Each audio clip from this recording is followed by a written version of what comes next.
So, back from the VGC guide, and this time we're looking at Wellspring Ogerpon. I think this is the best out of the 4 Ogerpons. I didn't think I would initially think that, is a sentence I just said with 2 things, but I initially thought it would be the Half-Flame Ogerpon, because that +1 attack boost was surely super busted. And to be fair, it's quite busted. Doesn't end up being super busted. But this Ogerpon isn't super busted either, it is just incredibly well placed.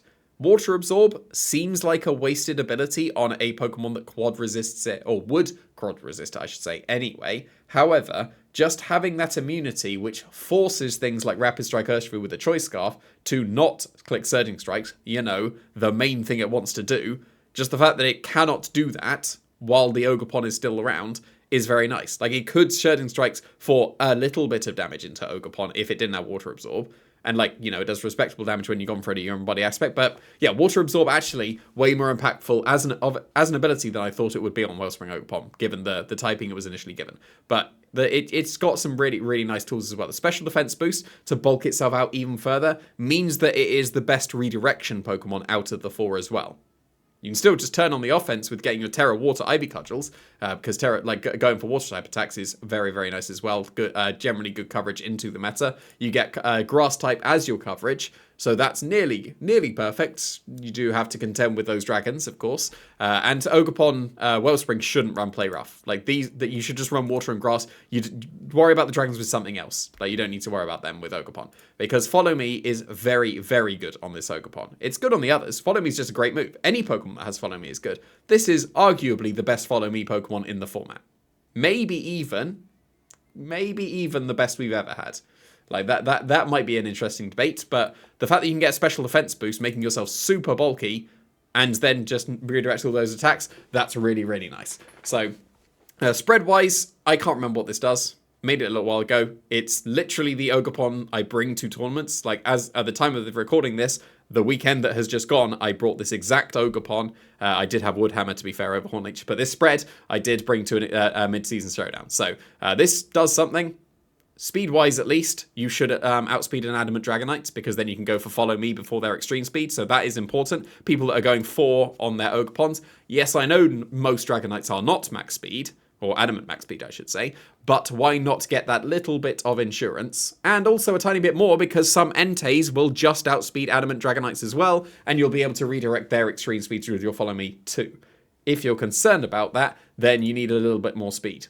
So extra insurance of redirecting an Entei's extreme speed is going to be quite nice. You do end up having to go 153 for basically guaranteed insurance, but I don't think that's worth it, because, like, very, very few Choice Band Entei's will be Adamant max speed. So I think it's good enough, if you are increasing the speed, to just outspeed a Choice Scarf Urshifu if you have Icy Wind or Electro Web or any kind of speed reducing attack. So 150 will be able to outspeed them. If you don't need to worry about those and you just care about going for a Landorus, then go with that speed. But anywhere below that is kind of pointless. You might as well just drop back down to that 134. So if you think you need the speed / extra insurance of outspeeding Entei's, so you can get that Follow Me, then go with this spread instead. This one I think is slightly better because of the bulk.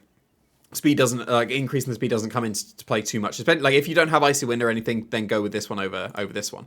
If you think it's super important to outspeed Landorus Incarnate and then be able to get that Ivy Cudgel off, then go with this one, because this is able to outspeed it and also is able to KO a reasonably invested Landorus Incarnate as well. Like, if they're trying to get fancy with their EV spread, this Ivy Cudgel, without even the Terra, should be able to KO them, unless they are super bulky Landorus. So then you'll be able to outspeed them, KO, and that might be useful for your team. These obviously do not do that, and you need to go for Terra to be able to survive the Sludge Bomb with the +1 special defense boost, and you're still fine.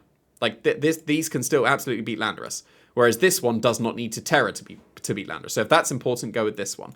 If you are leaning more towards Ogerpon-Wellspring being much more of this is a redirection Pokemon to help the team, then go with this spread. The slight bit of speed, again, it's outspeeding Adamant's Dragonites for the redirection of the extreme speeds, and then it's basically just maxing out the bulk you can. Like, the attack investment is the same as this one, because that's what KO'd that reasonably invested Landorus Incarnate, and then just optimizing for your bulk in as well. Because you get your special defense boost, going careful is going to be stacking with that +1 special defense boost even more. So, yeah, and moveset-wise, like, I've got the same moveset on all of these, because that's basically the moveset you will see. It's Ivy Cudgel, for sure. It's Spiky Shield, for sure. It's Follow Me, almost for sure, and it's Grass Move for sure. Hornleech is generally the best one. I ran Woodhammer on the team, like I did mention that. That I ran Woodhammer on the team that I was running, but that's just the specific for the team that I was running. That I preferred Woodhammer. Don't run Power Whip. People still do. I've said it in every single Ogerpon thing that Power Whip makes sense for. Apart from Cornerstone, you kind of have to. But yeah, Power Whip, it's not worth the shaky accuracy. Just go for the Woodhammer recoil. If you want massive damage as your grass type attack and you don't care about the recovery, go Woodhammer. Do not go Power Whip. Thanks for coming to my TED Talk. Anyway, Swords Dance and Focus Energy. Those are the alternatives to run over Follow Me. Because actually, it's a very reasonable setup Pokemon too. It does good damage. It does, like, very respectable damage when you get your Terra Water and start Ivy Cudgeling. And it OHKOs things if you get a +2. So that's definitely worth it. Focus Energy is an honorable mention as well to get those guaranteed critical hits with your Ivy Cudgels too, because one of the ways that you'd want to try and stop Ogerpons is going for Intimidates with Incineroar, but I want to Ivy Cudgel and just KO that Incineroar. Well, I can just go for Focus Energy, and then even if they manage to keep cycling in Intimidates, keep Parting Shot and Intimidate and all that stuff, then whenever you go for the Ivy Cudgel after you Focus Energied, that Incineroar is KO'd. So Focus Energy is absolutely worth it as well. I'd lean more towards Swords Dance, because it gets a bigger attack boost. So if you don't get Intimidated, Swords Dance is better than Focus Energy. Outside of niche situations where they've got their defenses boosted. But yeah, like, I think Ogerpon, it's like, Wellspring Ogerpon is pretty straightforward. And it is clearly very, very good. Like, I was debating, do I put this as like A+, but yeah, it's got to be an S-tier Pokemon, right?